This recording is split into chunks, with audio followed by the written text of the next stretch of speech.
This is for Michaela. I replied in her comments. I would normally never do this, but you really need to see this, okay? Because vets don't tell you this stuff now because it's not what makes them money.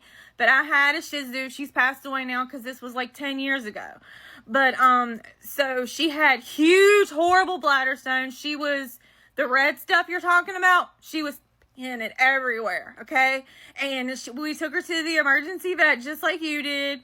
They did x-rays, ultrasound, all the same stuff that they did with you, and her whole entire bladder was loaded with huge bladder stones. I mean, huge. And she was going to have surgery too.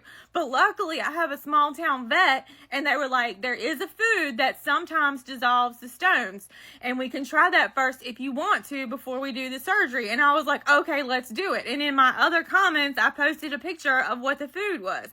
And I'm sitting there and praying, hoping that the food's going to help, not thinking it's going to help. But we tried it anyway. And then she went back in 2 weeks, just 2 weeks of her eating that food and using filtered water. We just got her water from the refrigerator because my refrigerator had a built-in filter on the water system. And that's the only thing we changed. We changed her food and we changed to filtered water. And in 2 weeks, she went back for another x-ray and another ultrasound. They were completely dissolved by 100%. 100%. And she didn't have to have surgery, and she was fine after that. Now, she did have to stay on that food for a while just to make sure that they didn't come back. But she eventually changed to other food. Now, I'm just trying to tell you because vets are taught these days to do what makes the vet practice the most money. I was lucky because I had a small town vet that was just nice enough to tell me the truth.